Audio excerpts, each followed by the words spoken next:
Welcome to the Comedy MX Classic Comedy Channel. Classic as in Laurel and Hardy, Our Gang, Buster Keaton, and Charlie Chaplin.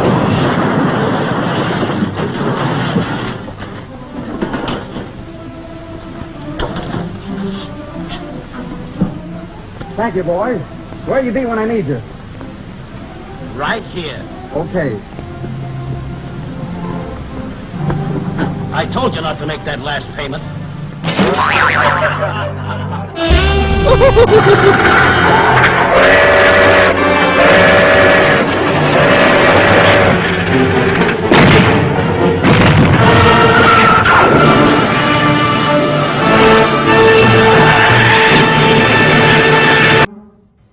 Laugh Out Loud comedy, as in cartoons, TV shows, features galore, or the campy Giant Claw. Chuckle and guffaw the night away as you binge watch CMX Classic Comedies.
I shall never forget that warm April evening in 1940, when the first hint reached me that Cousin Willie had reappeared full-blown in the life of our little southern town of Fredericksville, Georgia.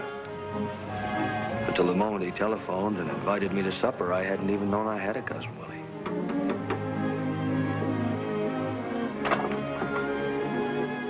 Is this Albert Marbury? Yes, sir.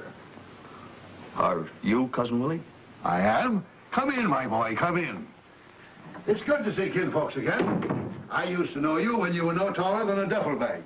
Emma, here's your cousin Albert. Good evening, Albert. Hello, Cousin Emma. I didn't know you were going to be here. Oh, yes. Nothing would do Will but that I must keep house for him. You know, we were just talking about you. I declare Will's as full of curiosity as an old cat and trying to catch up on everybody and everything. Let's see, Cousin Will, you're, Your mother's second cousin, Albert. Of course, I remember. Mom talked about you.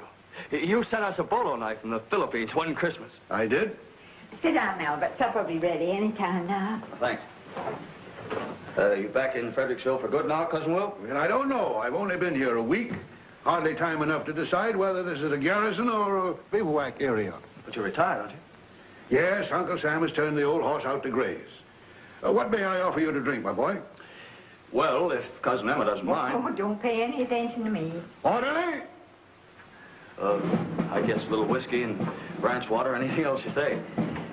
Yes, sir? Well, 98. Good evening, Mr. Hal. I thought you were working down at the depot. Well, yes, sir, I will if the colonel mobilized me up here. Orderly, bring us 2 rum Tampicos. Yes, sir, going to get them. It's a nice place you have here. Comfortable quarters. But we were speaking of my retirement, Albert. I confess I've been looking forward to it merely as an assignment to a new post. A new command means a new point of view, new problems, new solutions. You must have a lot of old friends around here, Cousin Willie, enough at least for a good Saturday afternoon poker game. Yes, this post is not wholly without its social aspects. But first, Albert, tell me about Fredericksville. Well, there's nothing to tell. It's just like any one of 100 towns in Georgia. What's the population now? Oh, about 30,000. How many voted in the last election? 4 or 25,000, I'd say. You mean 25,000 took no part in the action? Well, you know how folks are around here. Politics and polite society just don't mix. They mixed when your grandfather was a boy. Perhaps Fredericksville is neglecting its history. Yes, sir. That road out in front was the very road over which the late General Sherman was expected to advance on Fredericksville in 1864. But General Sherman didn't come to Fredericksville, Will. True enough, Emma. Why didn't he? Didn't he think our town was as important as Atlanta? Lots of folks around here have never felt the same about Atlanta since he passed us by, had they, Cousin Emma? You aren't still expecting General Sherman, are you, Cousin Willie? Every populated center is always in danger, Albert. Call in your sentries and the enemy appears. A community's history is its family tree. Swell drink, Cousin Willie. Mess is ready, Miss Emma. All right. Just bring your drink along with you to the table, Albert. No use letting supper get cold just because Will's wound up like this. No, my boy, Fredericksville didn't spring up like a mushroom overnight out of the molded earth. It was wrested by steady hand and steady eye from the reluctant wilderness, wrested from a British king's tyranny, wrested from Sherman, wrested from the noxious mire of defeat and reparations. It is for us, the living, my boy, for you and me and every decent citizen in the community to see to it that Fredericksville does not forget that. Yes, sir. Try to keep it in mind.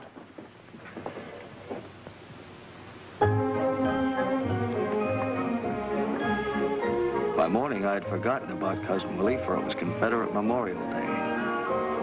In Confederate Monument Square, the mayor, head of the home folks party which had governed our town for as far back as I could remember, was delivering his usual glowing tribute to the lost cause. I yield to no man in everlasting pride in that gallant band of gray-clad heroes.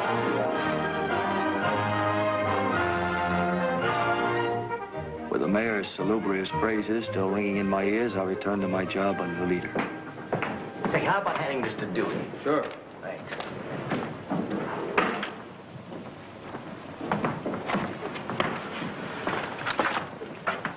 Say, maybe this isn't going to be such a phony war after all. You got any Joan Bennett, Pete? Nazis sweep through Norway. You got a cigarette, Al? Thanks. What about his honor's tribute to the lost cause? Oh, yes. We mustn't let the war interfere with anything big like that. And to beat that, it's locked. It's tighter than Well, that's the trouble of the world today. No faith in human nature. Why do you reckon a dame would want to lock up a few measly cigarettes? Maybe we should have a chisel. Well, there's one thing you can bet on. Miss Carey would never have done such a thing when she was society editor. No, Miss Carey was one swell old girl. Oh, the salt of the earth.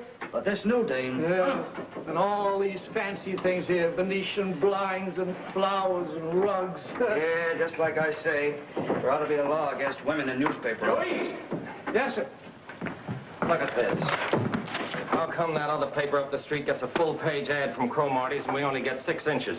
Well, I'll tell you how it is, Mr. Oates. I know. The news supports the City Hall, and the City Hall tells Cromarty's where to spit. That's about the size of it. Well, it's got to stop, boys. It's costing us money. I want the mayor's speech on page 1. You understand? Yes, sir. What else you got on the stove, Dewey? Well, the British are getting ready to pull out of Norway. No. I mean your locals. Well, Doc Booten says they're going to change the name of the square. What square? Confederate Monument Square. Change it to what? Tulin Square, after old Pud Tulin. So they're going to name the square after that old crook. Hold up your story on that. Right. Eavesdropper. Maybe she doesn't understand that he was the founder of the Home Folks Party. I understand plenty. The way he lived on the city, the poor white relatives he kept on the payroll. Isn't there anyone around here who'll stand up for what he thinks? My father was still editor of this paper. You know, Dewey, that was another nice thing about Miss Carey. You never caught her sticking her nose into men's business. Oh, Miss Carey was sure restful. A credit to pure Southern womanhood if ever I saw it.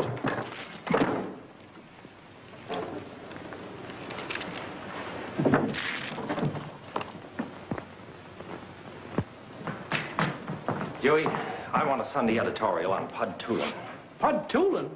He's been dead for 20 years. Well, dig him up. Unless I miss my guess, here's our chance to get in solid with the folks down at City Hall. You know, hit the civic leader angle, talk about what he did for the city. 4 or 2?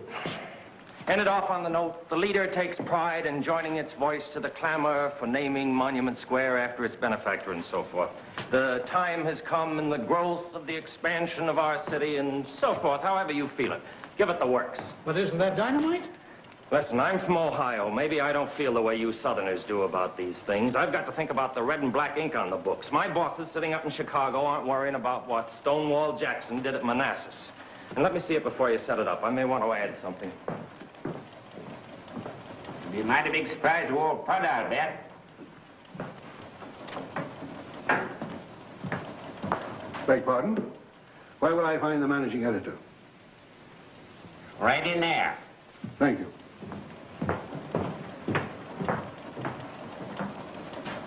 I'm Colonel Effingham, sir.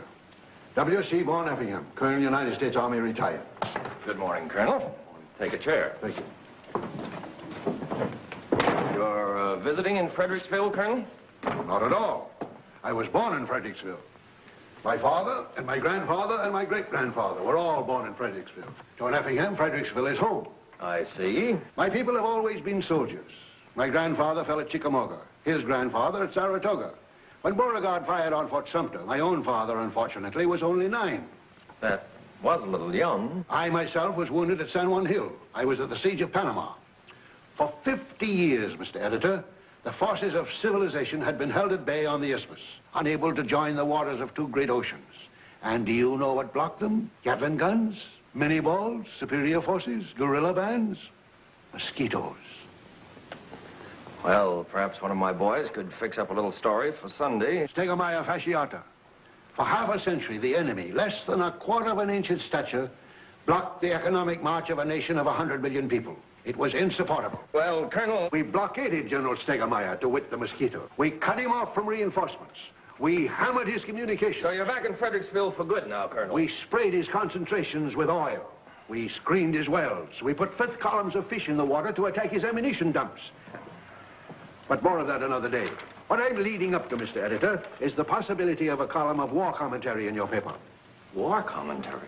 War commentary? I've read both the leader and the news, and though I realize the news has the larger circulation, your former editor, Mr. Sam Dozier, was an old and honored friend of mine. Well, we couldn't offer you enough, Colonel. We're only a small paper. We haven't got much money to pay. Blood, sir, I don't want pay. I'm offering my services free. Well, I'd like to think it over. How can I get in touch with you? My telephone is 514, sir. Good day, sir. Good day, Colonel. For the love of... Who is that guy? I'm proud to say I never saw him before in my life. Sometimes I wonder what I ever did to deserve things like this. What's the harm in trying it? Are you crazy? Oh, I know it wouldn't be as good as taking on another comic, but you're always looking for something to fill up that page, and he's a local guy. Column 2 or 3 times a week on the editorial page, Mike. But mosquitoes, his grandfather. I know, but this is a funny town, Earl. It's built around grandfathers and mosquitoes. You know, this war in Europe is picking up. Got a lot of people worried. We may be getting into it ourselves. Can't tell. In that case, a lot of the boys will be joining up. And after all, the old boy was a colonel in the United States Army. You don't get to be a colonel in peace times for nothing, you know. It might set well with a lot of folks to think we had a military expert right here in the paper. Yeah, that's... I think you ought to try it, Earl. What have you got to lose? Okay, I'll take a chance. Call it on the firing line. But if you ask me anytime you buy something for nothing, that's just what you get. Did you ever hear of a guy named W. Seaborn Effingham? What's he done? He's going to run a column in our little paper. Column? I didn't know he could write. Anybody can write, Bob. As long as we're going to do it, let's do it right. Build up the old guy 2 or 3 days before you start. Get a few informal shots of the author at work and at play. You better let me handle it. All right, take Jake along to get the pictures. No, I'll do it alone. 2 of us will make him nervous. 2 of us didn't make him nervous this morning. And for my personal information, find out the name of the last lunatic asylum he attended. I can tell him that now. Why, do you know the guy? That's my cousin Willie. Orderly! On the double. Orderly, our guest here wants a dog. Is there an animal on the post? There's old Buck, Colonel. Buck, I don't know him, but have him report here at once. Yes, sir. Oh, hello, Miss Emma. Oh, I don't know what Will's thinking about. This is the first time an Effingham has ever done such a thing. What'll people say? It's bad enough getting your name in the paper when you're born, or get married, or die. It's not my idea. He's a man of determination. Yes, the Effingham men have always been men of determination. Hey, woman, hey. Attention.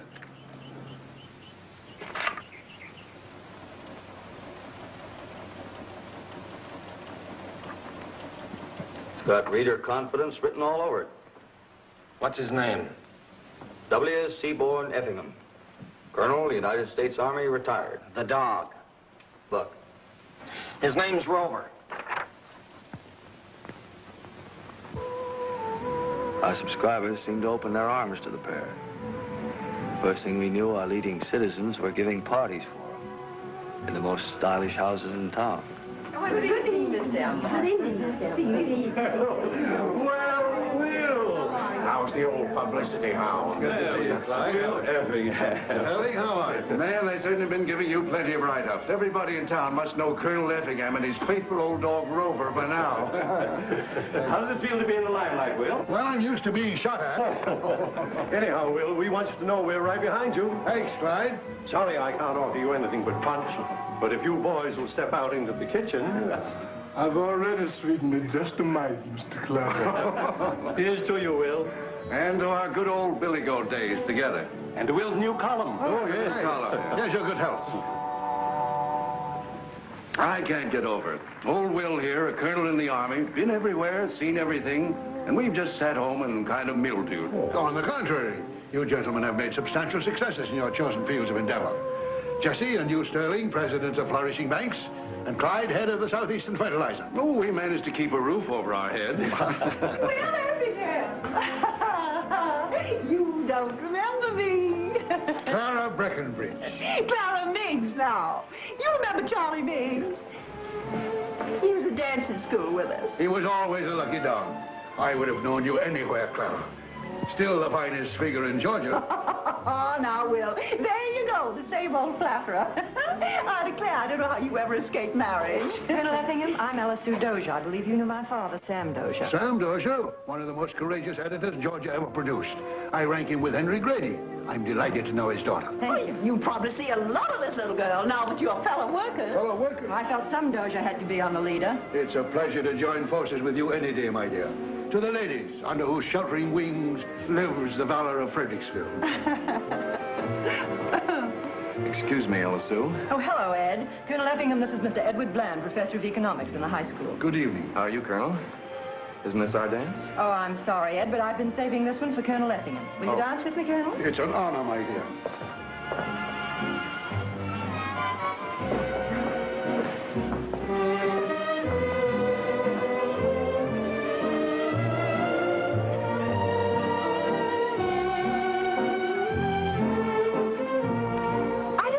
Sacrilegious.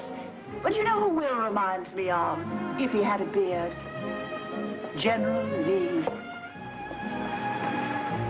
Yes, I can see the resemblance. But I'm afraid General Lee wouldn't lend his name to a column in the public print.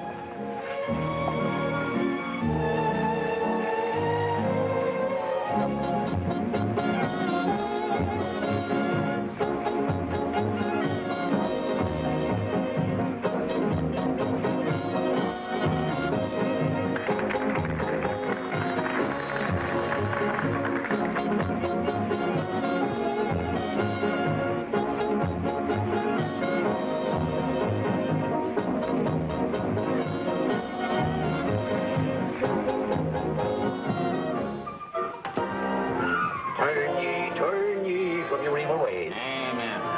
Brother, are you prepared? I am. Hallelujah. Hallelujah. The end of the world comes, brother. Are you saved? I've been saved, brother. Hallelujah. Sin will ruin you. Hallelujah, don't I know it?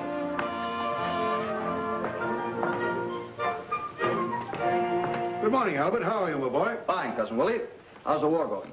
Albert, tell me, does what's his name know about this plot? What plot, Colonel? The plot to name our Confederate Square after that carpetbagger. Well, I I couldn't say. The information hasn't been made public yet. Well, let's go tell him. It's time for newspapers to unlimber their big guns. Well, I can't go right now. I have to write a story. Well, I'll go see him myself. Mr. Holtz isn't here. He had to go to Atlanta for the day. Well, surely there's a second in command. No, Mr. Holtz is the man you have to see. There's no hurry. Next time you're in town, why don't you stop by and have a chat with him? Yes, I'm sure he'll be glad to do everything he can. It isn't a question of doing everything he can. A newspaper's run for the good of the community, isn't it? Well... Isn't it? Exactly. Well, on, my boy. Good day, LSU. Then Cousin Willie struck. It was exactly as if he'd hurled a custard pie at the established government. The response to the town was quick and emphatic. What do you make of it? Doc, after all we've done for Earl Holtz, it's like finding a rattlesnake in your bureau drawer. Hello? Is this the leader? Is it true that they're going to rename Monument Square? Well, as far as I can determine, Mrs. Meigs, it's an unfounded rumor. Thank you very much. Yes, we'll do everything we can. City desk. No, the colonel doesn't happen to be in at the moment. No. Mr. Holtz is the editor. Yes, he's the man you want to see. What's going on? Oh, I never read his tripe. I just hung it on the hook. I thought the old guy was going to write a war column. Holtz said to give him his head. Here, he's your cousin. Who is Bud Poulin? Never got through the 6th grade. Became interested in politics when working in the cotton mills. Set himself up as head of the home folks party. Robbed this city for 20 years. How does this compare with the contribution of our glorious Confederate dead? City desk. Isn't it horrible? Nobody complained about the city government for as long as I can remember. And just as peace and friendship and mutual understanding was taking place between them and us. Glad you liked it, ma'am. The United Daughters of the Confederacy congratulating us. Say, is this cousin of yours just a nut, or is he just a nut? Well, he doesn't understand. Trouble is, he's been in the Army for so long, he just doesn't understand the rest of the world. Give him a chance, he'll catch on. What are you and I going to use for money while he's catching on?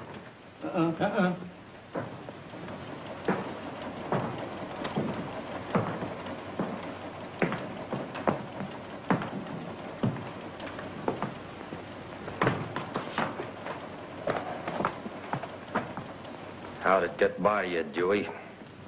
Where? City desk.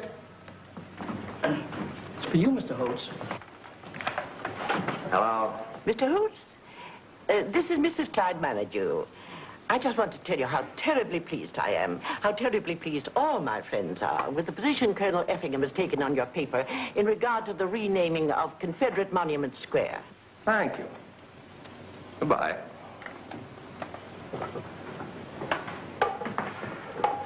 Have you heard anything from the City Hall yet? They wouldn't see it unless on the sport page. Seems to me, Mr. Holtz, that if this thing was signed by a special writer, it wouldn't necessarily represent the policy of the paper.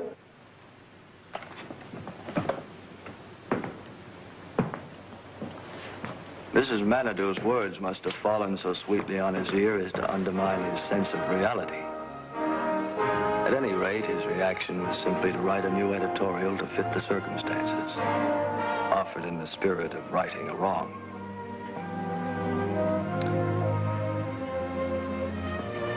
I read it with satisfaction as I ordered my sausage and hominy in the Manhattan Cafe.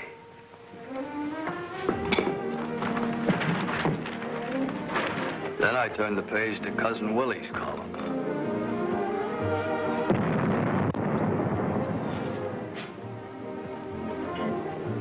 What's the matter? Coffee too hot? Listen, we shall not submit. It is not enough that we stand to the defense and hold the name of the square as it has been for near a generation. Let us improve the square. Oh. Picture, if you will, in a circle about that shaft of Georgia marble, 13 live oak trees. Wow. Get you feeling good, Al? Have you read what he's been up to now? Oh, I think that'll be nice. Nice shade. It's nice to see the leaves blowing in the summertime. Look, every year or two, somebody brings up the question of the trees. Well, where'd we be without trees? You want this place to look like a country town? Well, anyhow, I'm not going to do it. No use bringing the whole thing up again and trying to embarrass everybody. Well, gee, I never heard of a tree embarrassing anybody. What's the matter, Al? Are the begging burned? You ever read this little piece called On the Firing Line? Yeah, sure, but we always read it. Sort of a nicer fella, huh? And look at the dog. My wife, she cut it from the paper. What are you going to do about all those trees? Little something spent for beauty is a goodbye. Before I read what he says, I never know we had such interesting things in this town. You live in a place and you never know what happens way back. It makes you feel like somebody. You know, the old guy got something there.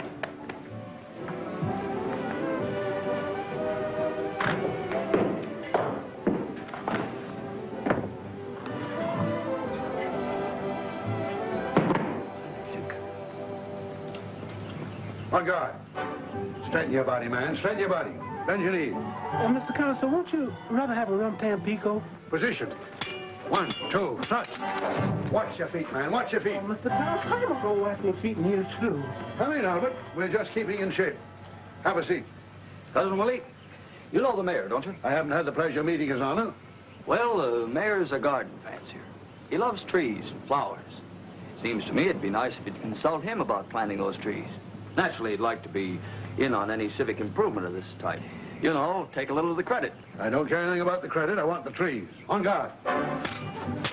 Touche. They might welcome the chance of the trees just to show their hearts in the right place. I don't know, Albert, whether their heart's in the right place or not. Stand up to it, man. Mr. Consul, are you sure you don't want no rum Tampico? On guard. They're nice fellas. They're only trying to do what's right. Mustn't forget, Cousin Willie, that they haven't had the advantage of an education and travel and that sort of thing like some of the rest of us have had. You'll be surprised where some of those boys come from. Wouldn't surprise me at all, Albert. But I don't see why our biggest and most important project, the administration of government, should be handed over lock, stock, and barrel to a bunch of incompetents. On guard. But, Cousin Willie, I don't think you're quite giving the boys their due. You? When we turned on the malarial mosquitoes in the canal zone, do you think the mosquitoes were not getting their due? On guard. Somebody has to run the government. The citizens won't do it. If it weren't for the Home Folks Party, there wouldn't be any government at all. Is it your impression, Albert, that these people are acting as trustees until such time as the citizens come of age and can take over the government themselves? Well, anyhow, I think you ought to have a chat with the mayor sometime. All right, I will. Orderly, bring the car, please. Can I drop you by your office, my boy? Well, you're not going to see the mayor right now, are you? As soon as I can change my clothes. Well, there's no hurry, Cousin Willie. Any old time will do. Son, when you get to be 65, it's a good time to hurry.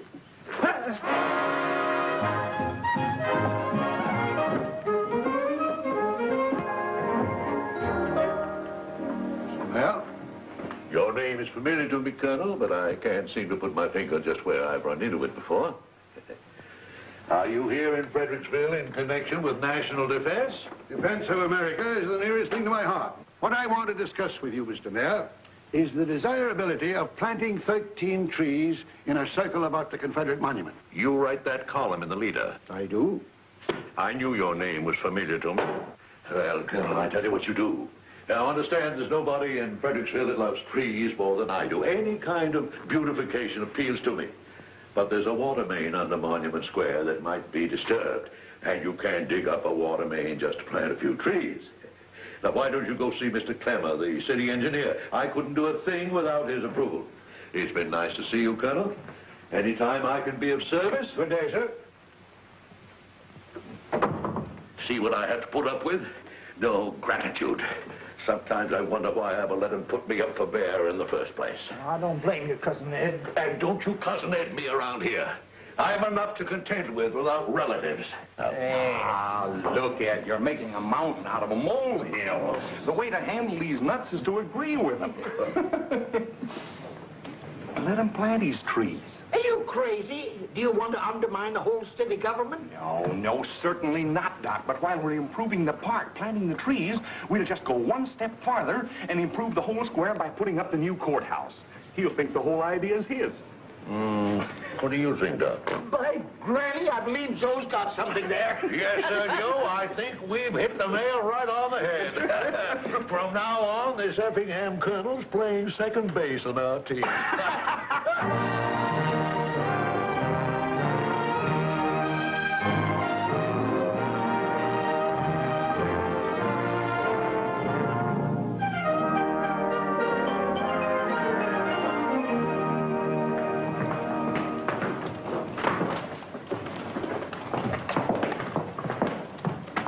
you're going to tear down the courthouse.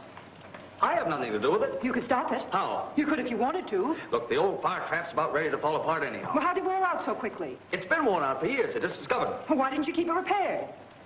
Look, why do you suppose I'd have anything to do with this? I just tell the facts. Oh, you tell some of them. Isn't it a fact that they've already signed a contract with Bill Silk, the mayor's brother-in-law, to build a new one? I don't know anything about that. Well, you ought to know. That's your job, isn't it? Say, what's the matter with you today, anyhow? I've got a slight case of moral indigestion. You don't understand. The old building's just tumbling down. The floor's unsafe, the stone's disintegrated, the roof's no good. Ah, you sound like somebody in Berlin describing democracy. Do you think every building that's 150 years old is tumbling down? Sure, and if it isn't, it ought to be.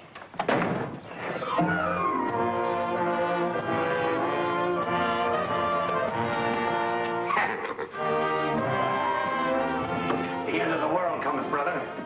Are you prepared? I will be as soon as our artillery comes into position. Gentlemen. You'll have to excuse me, Colonel. London's just been blitzed. Just a moment, if you please.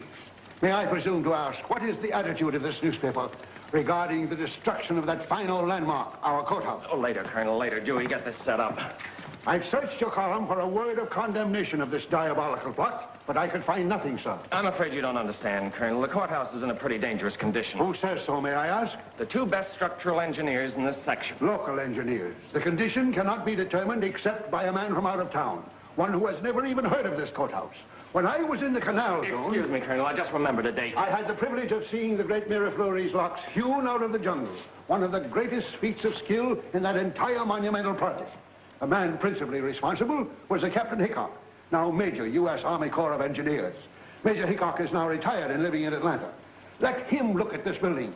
He'll tell you whether it's falling down or not. Colonel, nothing would give me more pleasure than to help in getting your friend this little job. But no loyal citizen of Fredericksville wants to ask Atlanta anything. Besides, there's the cost of bringing him here. Good, sir. I'll get him here for nothing. Doesn't that imply a lack of confidence in the government? It certainly does. I've discussed this matter with a number of responsible citizens. And they agree that the leader, true to its name, should sponsor a movement. What responsible citizens? People you know. They'll come forward when the time is right. Never fear. I'm a newspaper man, Colonel, not an evangelist. My function is to inform our readers of what's going on in the world, not to advise them. If a group of citizens want a third engineer to look at this courthouse, bring him in. I'll print the story. That's our position. As you say, Mr. Editor.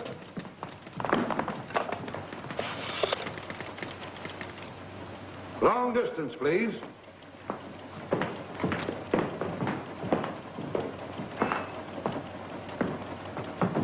You never get anything for nothing. I always did know that. You got me into this. Remember, I told you what would happen. All I said... And you, don't stand there with your mouth open. Do something. He's your cousin.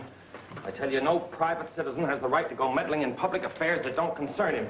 Pulling us into it. Confound it, it's sedition. Major Hickok. Walnut, 1483, Atlanta.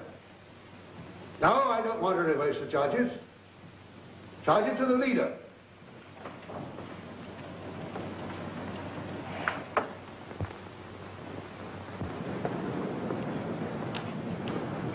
Naturally, we didn't carry any build-up on Major Hickok's coming to Fredericksville.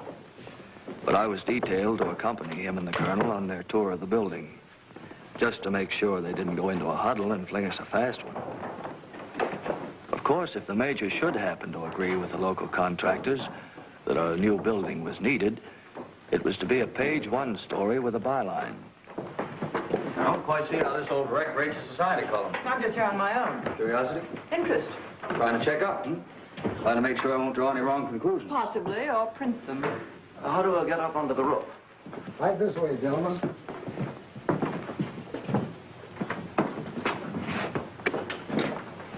But mind yourselves. You can wait over there. Can I? Won't find anyone socially prominent up there. After you, my dear.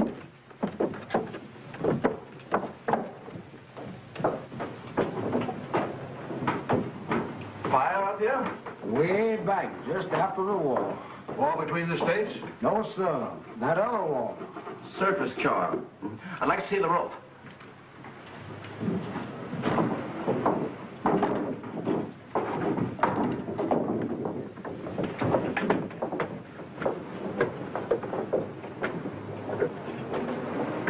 hand, will you? You don't want to go out there. You'll ruin your clothes. Sorry.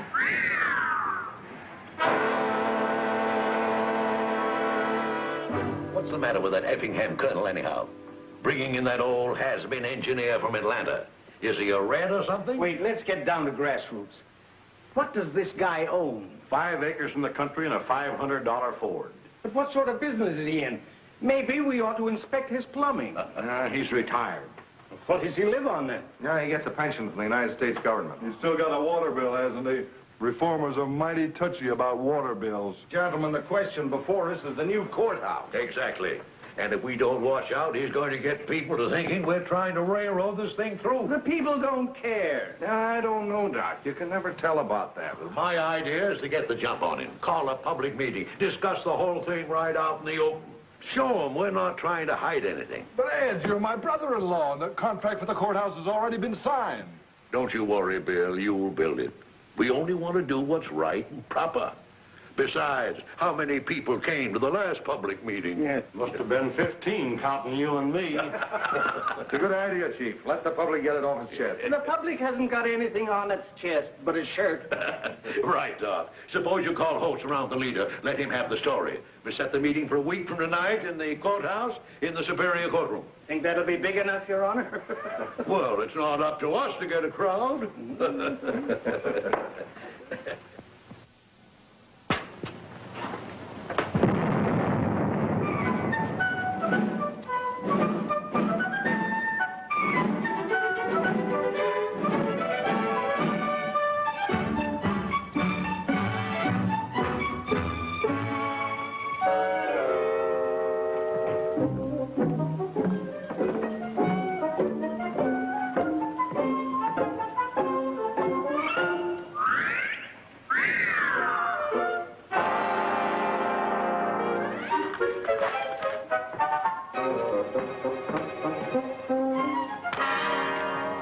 Well, I don't like subtlety.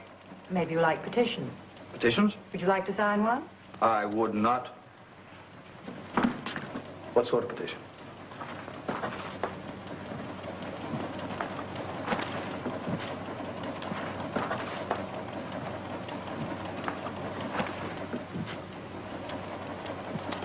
Listen, honey child, you've reached the age of reason. Do you really think free people in a free country are going to sign their commercial death warrants? I'm not asking you to sign. I asked you if you want to. I have nothing against the old courthouse. As a matter of fact, I have a personal attachment for it.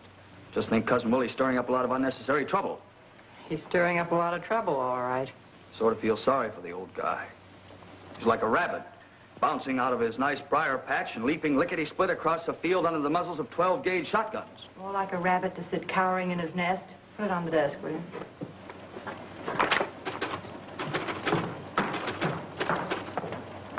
Oh, Al, the National Guard's just got in some new 30 caliber machine guns. Go on over and have a talk with Captain Rampy, will you? See if you can get a little story for Sunday.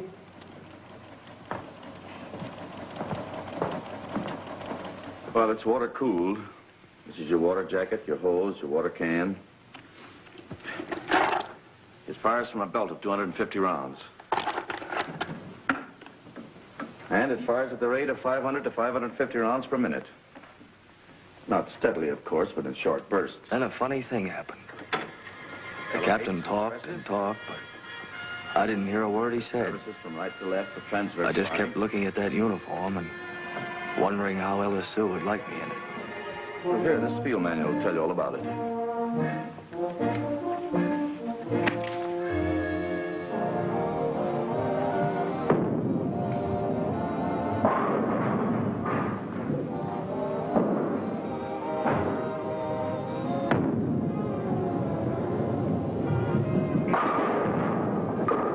Not bad. Not at all. Officer? How are you, Marbury? By the way, did I tell you... Tell me what? I've offered my services to the government. That's swell, Ed. You what? You are now addressing Private Marbury of the Georgia National Guard.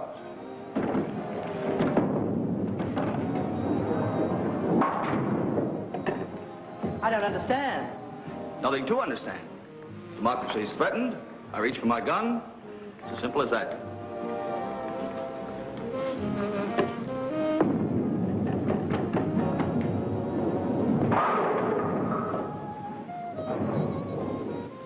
Funny that all of a sudden you should be so much more concerned about democracy in Europe than democracy in Fredericksville.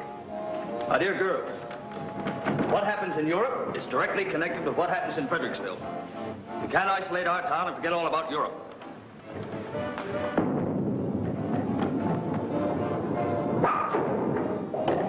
Neither can you isolate Europe, which is 3,000 miles away, and forget about Fredericksville right here under your nose. Okay? Okay, I'll sign your petition. Sorry, we've done very well without you. Oh! Hope it isn't your trigger finger.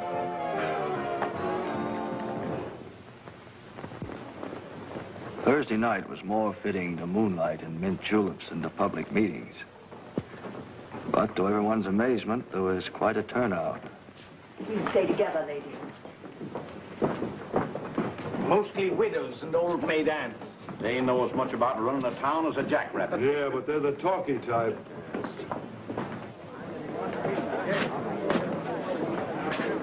Well, there seems to be a scarcity of bank presidents and captains of industry. Where's Mr. Clyde Menadue? Probably in a dugout. He usually is when there's any shooting. Mr. Mayor, lady. Hello, boy. Mr. Mayor. The sooner we get started, the better chance we have of getting out of this place before it collapses. Just a minute, Mr. Mayor. If you please, sir. These ladies have not found seats. Oh, ladies, I think you'll find comfortable seats over by the window. I know you're all anxious to get through with this so you can go on about your own affairs. To the contrary, Mr. Mayor. This matter requires considerable discussion. There he goes.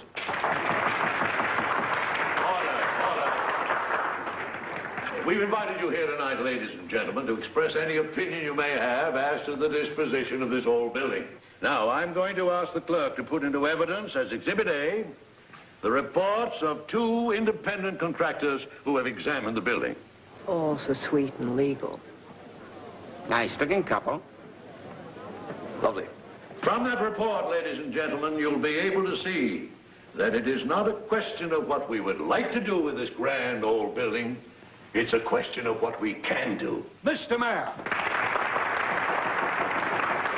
before presenting a petition to repair this building, I'd like to have your permission to read a report on the state of this edifice. A report by Major Anthony T. Hickok, United States Army Corps of Engineers, retired.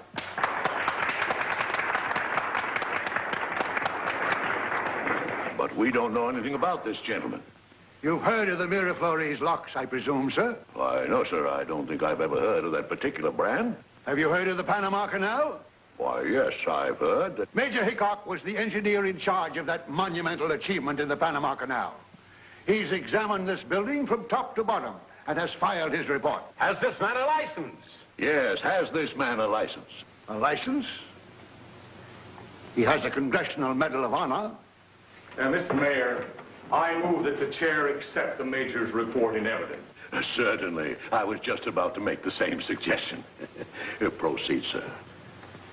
That the structure should have been allowed to deteriorate to such an extent as now is a matter of apparent negligence, concerning which it is not my duty to report. But the building is by no means beyond repair.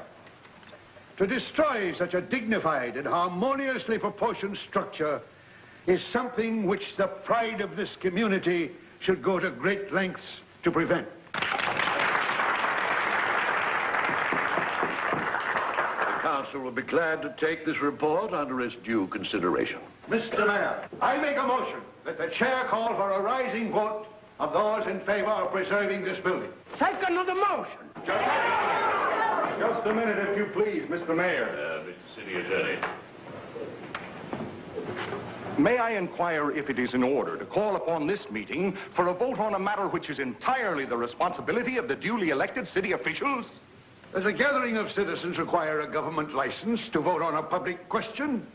Well, I don't deny the right of this or any other anomalous body to express its opinion. But that opinion must not be forced upon the council, which has had the benefit of the advice of competent engineers, known and respected by all of us. This is not a matter in which a pressure group should try to enforce its will. This building doesn't belong to the city council to dispose of as they choose. It belongs to the people of the city of Fredericksville and the county of Fredericks. 500,000 strong. I'm afraid the gentleman's idea of our population is as exaggerated as some of his other ideas. The figure is highly conservative, sir. This courthouse doesn't belong merely to the citizens of today, but of yesterday. On the steps of this building, General George Washington addressed the citizens of Fredericksville. In this very room, the delegates from the young state of Georgia assembled to ratify the federal Constitution. This embodiment of our common memories is a symbol of law and order and of democratic procedure. A symbol of what we fought the revolution for. It represents a heritage of our free government, handed down to us through perilous years. It belongs to every citizen who trod these streets before us. It belongs to every citizen who will tread these streets after you and I are gone, sir. No, the figure is not exaggerated. The only exaggeration is in naming any figure at all. For the owners of this building are as impossible to number as the generations yet unborn.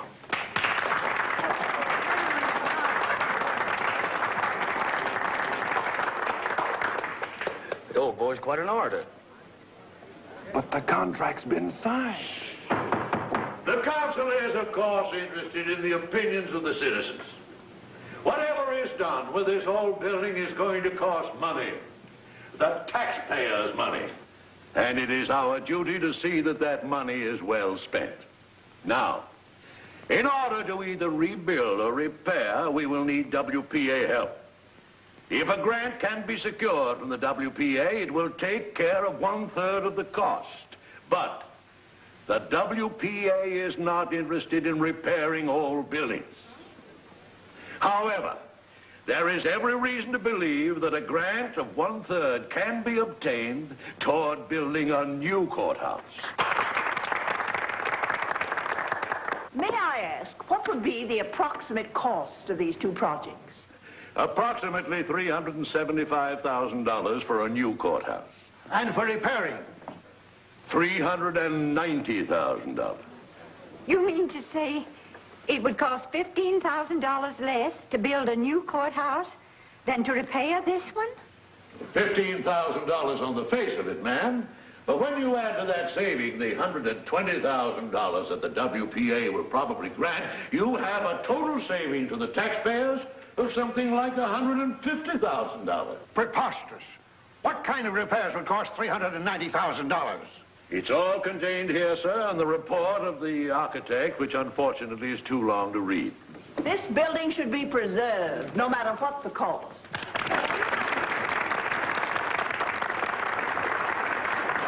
I question the figure submitted for the cost of repairing this building. Objection noted, sir. Furthermore, no matter how much is spent on a new building, you cannot buy for it the history and dignity of this one. Unfortunately, the city government cannot be conducted on mere dignity. We are entrusted with a duty of providing the county with safe and proper means for carrying on its business. Has the WPA already agreed to grant $120,000 for a new courthouse? Why, I move the meeting be adjourned. I second the motion. It is moved and seconded this meeting be adjourned. All those in favor say aye. Aye. Opposed? No. Motion carried. Meeting adjourned.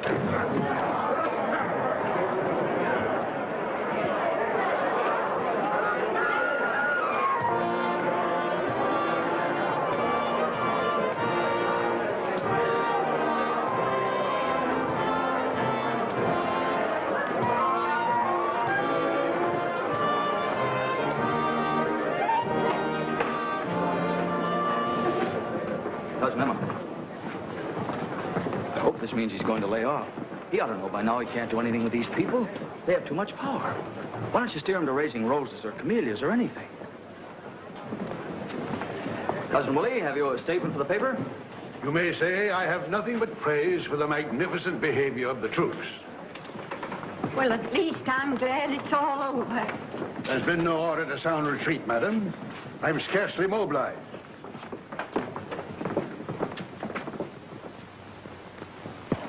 Write an editorial to go with it. Something like, since the WPA refuses to aid in financing the repairing of the old courthouse, even the most sentimental citizen will be practical enough to realize, and so forth and so forth. Lay it on thick. Hey, Chase, look at this. Full-page ad for Sunday from Cromarty's. Good boy. Yeah, well, don't thank him. Thank your pals down at City Hall. They passed the word to Cromarty's. You see, that's what comes of playing ball on the right team. See to it we keep on doing that. City desk. For you, Mr. Holtz. Atlanta calling. Hello? Colonel Effingham speaking. It's him. Yes, Colonel? Your cousin. In other words, sir, the local authorities seem to be suffering from a considerable misapprehension. The WPA has, 1, not agreed to aid in the building of a new courthouse, and 2, has not refused to aid in the repairing of the present structure. In fact, the WPA has not even been approached in the matter. Therefore, since it was this misrepresentation regarding the attitude of the WPA that caused the citizens at the recent public meeting to hesitate as to how to cast their vote, I insist, Mr. Editor, that you demand a new public meeting. I'll inform the mayor of your suggestion, Colonel. That's the best I can promise. Goodbye.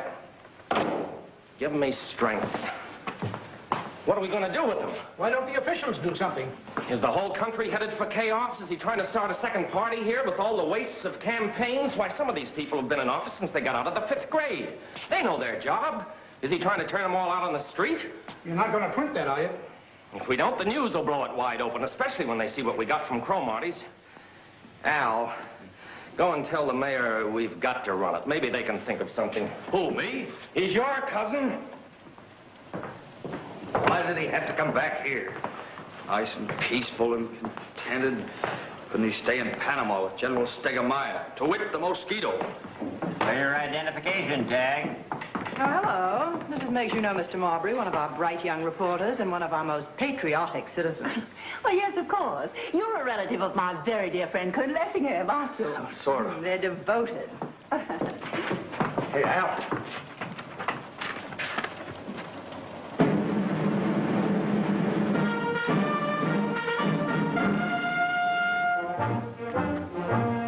Congratulations. Thanks.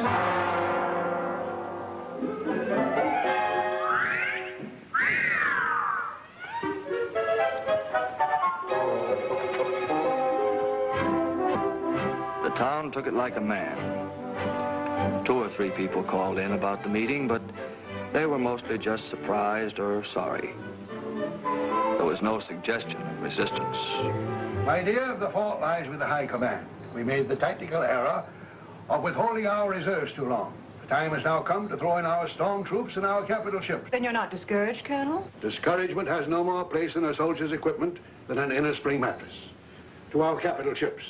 Full speed ahead. And as Admiral Farragut said, you know, about the torpedoes.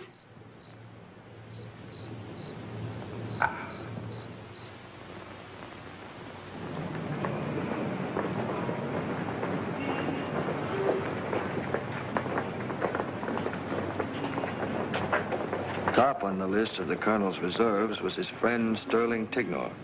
Well, what do you want me to do, Will? I want you to help us save this fine old courthouse. It belongs to the people, and the people want it saved. Will, let me tell you something. I've been watching all this to do about the courthouse. It reminds me of somebody trying to open up a can of sardines with a pocket knife. You're going about this the wrong way. If you want to save that courthouse, you can do it. Are you suggesting bribery?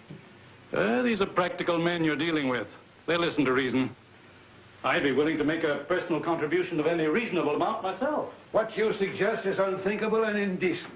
All you need do is write a letter to the paper, as a private citizen, calling for another public meeting in the light of this new information from the WPA. Write a letter to the paper? Why, don't you know if I did that tomorrow morning, the whole municipal checking account would be closed out? Nonsense. It's you fellas who are impractical. What can they do with it? They can't walk around town with the money in their pockets. They'd take it right up the street to Jesse Bibb's bank. No, you reformers don't have a sense of reality, Will. You don't seem to grasp the hard-headed facts. The hard-headed facts are, if you don't repair something that needs repairing, pretty soon you won't have it to repair. I'm sorry, but there's no use arguing about it. Good day.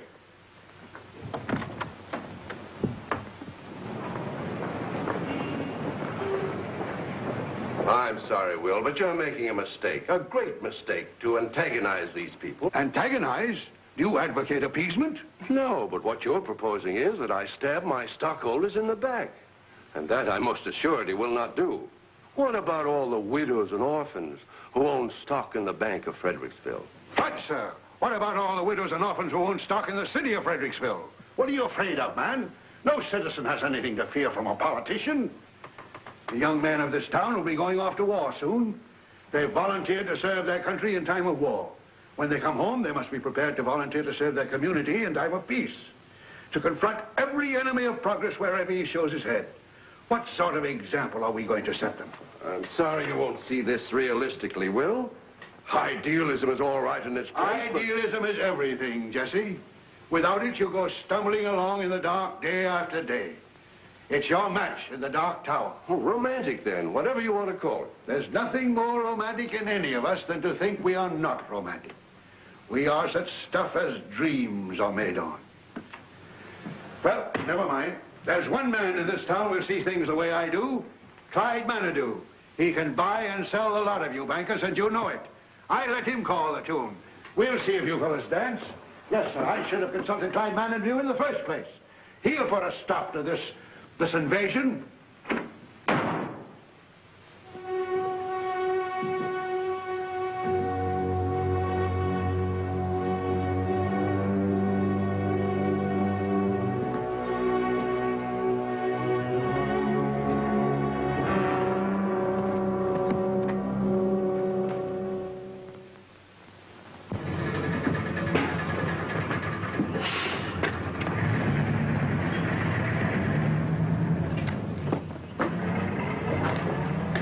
How is he?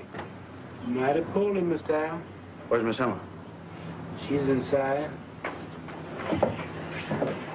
Oh, Albert, thank goodness you've come. Maybe you can do something with him. Any change, Cousin Emma? No, he just sits there staring out the window. Ever since his best friend, that Clyde Manitou, turned him down, the whole fight seems to have gone out of him. He just can't understand it. Clyde Manitou, of all people. Have you been able to make him take his medicine?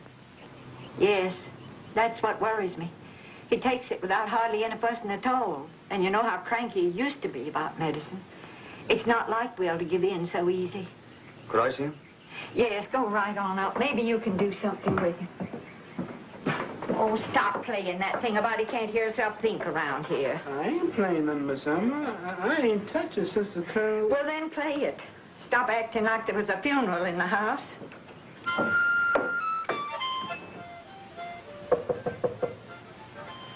Come in.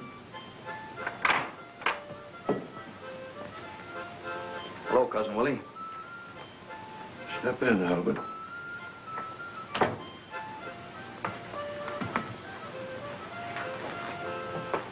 I just thought I'd stop by for a minute before we leave. Leave? Yes, sir. Company's pulling out at 9:30. Forgive me, my boy. I'd clean forgotten it. I'll be there. Oh, no, Cousin Willie, you mustn't do that. You better stay here and take care of yourself. Albert, I've made the unpardonable error of overestimating the quality of my reserves. Oh, you mean Manitou and that crowd? Well, that's not as bad as it looks, Cousin Willie. No, Albert. There's only one phase of this whole campaign I can look back on with satisfaction. When I first saw you again, I must say you seemed as indifferent to the fate of Fredericksville as all the rest. But after you began to consider the life story of Fredericksville and realized the toil and blood and sorrow that Fredericksville had grown from, your indifference began to leave you, and you enlisted in the National Guard. Sure, Colonel, but... Now that we've come to a time of new growth, when toil and blood and sorrow are again called for, I'm proud, Albert. Proud that you stepped forward among the first. The same is true of your comrades in arms. I didn't do anything, Cousin Willie. They just drafted me anyway. Albert, I want you to have this. Oh, no, Cousin Willie, I couldn't take that. This was the first wristwatch in the Panama Canal Zone. It hasn't lost a minute in 34 years. Gee, Cousin Willie, that's swell. I should like to think of it carrying you into action. In action, my boy, timing is very important. Thank you, sir. Well, I guess I'd better be shoving off. Goodbye, sir. Goodbye, my boy. God bless you.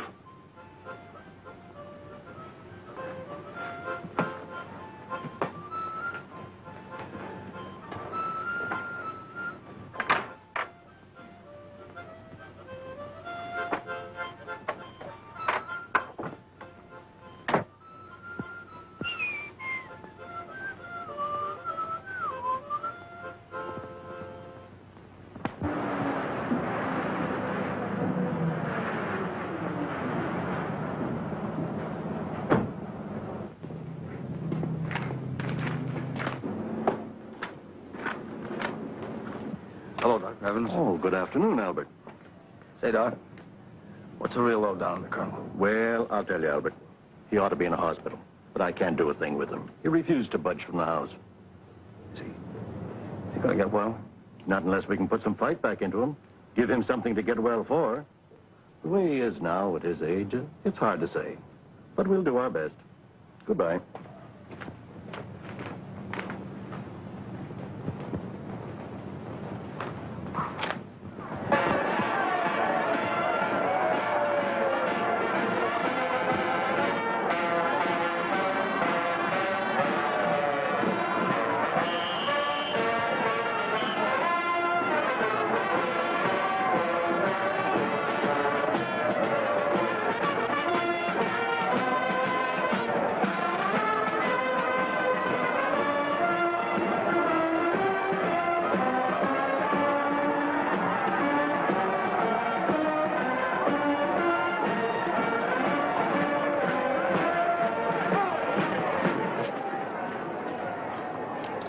Order! Halt! Right! Please! First Sergeant!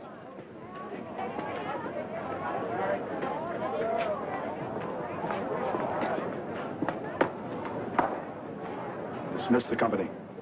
Yes, sir. Inspection! Hunt! Hunt! Dismissed.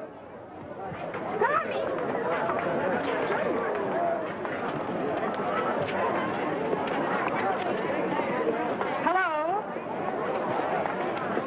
So you've come to cover the story, have you? Well, you don't think I came to see you, do you? Ella Sue. You want something to eat, soldier?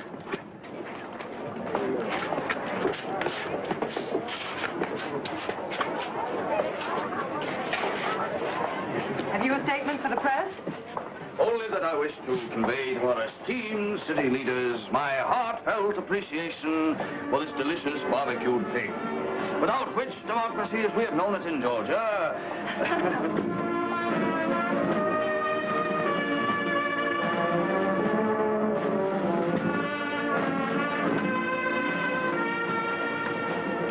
You know, I think you ought to hang a service star on the door of the society department. Why? You got me into this. Me? Thought you'd like the uniform. Oh, Albert, this is so sudden. Remember that day at the courthouse, up in the catwalk, when wind blew your skirts up? Albert, how sweet of you to notice. I guess that was a turning point in my life. Oh, I'd seen your legs before, but they never impressed me as being anything unusual. Just run of the mill. Suddenly, I realized there was something about them that didn't seem to fit in with that fresh little dame in the office who hid her cigarettes. I mean, there was something sort of special and personal. I didn't even suspect you knew I had legs. Just began to bother me, that's all. You mean there's something profane in your feelings towards me? Definitely. Oh, Albert, you are nice. After that, I never felt the same towards you, towards anything for that matter. That I thought maybe you'd like the uniform. Why didn't you tell me? I reckon I couldn't figure out how to say it without getting serious. Seriousness won't hurt you. Listen, honey, child, I'm a Southerner. Seriousness is one thing I'm scared to death of.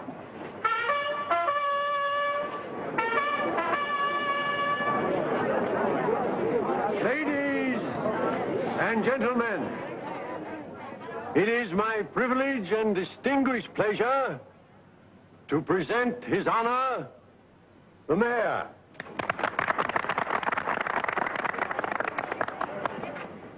This is a red-letter day in the glorious history of Fredericksville, when the sons of Georgia once more answer the call of duty.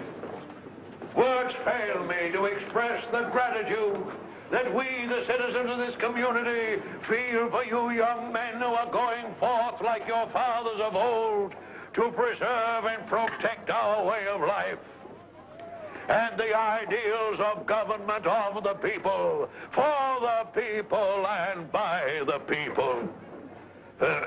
Some of you may even be called upon to make the supreme sacrifice in defense of our ideals and our homes.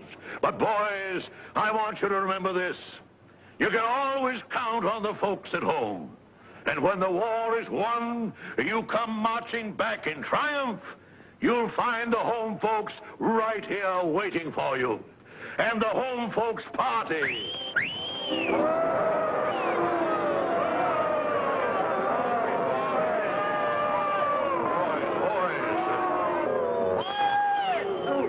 Quiet! I want to make a speech. I've listened to all the bunk I want to.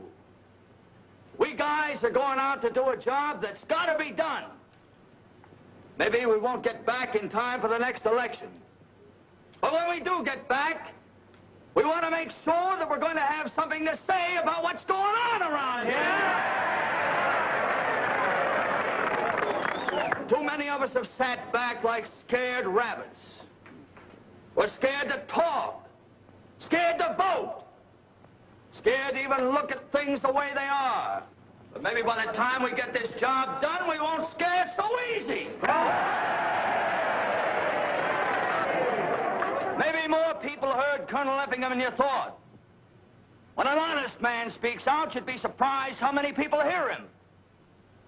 Maybe they're tired of political tricks and grabs and runarounds and shenanigans. Maybe they want their town run and not run down. And about this courthouse, leave it right where it is. See to it that it's fixed up by the time we get back. If it's not fixed up, we're going to want to know why. And leave Monument Square alone, too. We had enough of Pud Toolin while he was here in person. Am I right, fellas?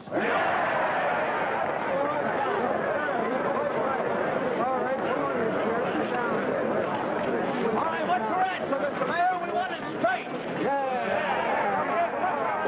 Boys. And we want it right here in front of the whole town, so there'll be no stalling. Well, Come on!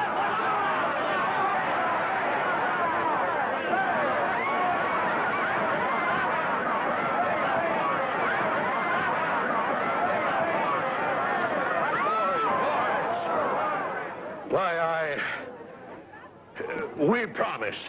You know we wouldn't do anything to harm that grand old building. That's all we wanted to know. So long, everybody. Forward. Goodbye, old son. Darling.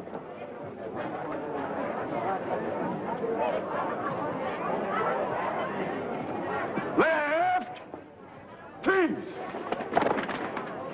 Right shoulder! Huh! Forward! Up!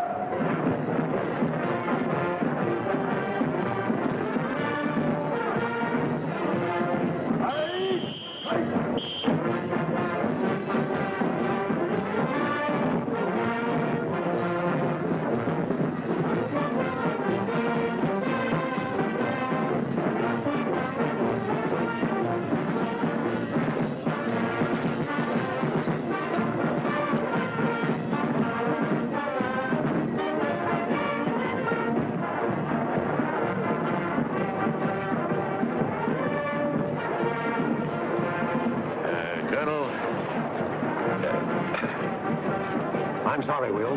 I was wrong. From now on, you can count on me. And the others, too. Yes, Will. Good luck, Will. Colonel, you want to hurry and get back on the job? We need you. Colonel? Great column, Dewey. I always said so. Oh, that's right, Earl. You did. Always.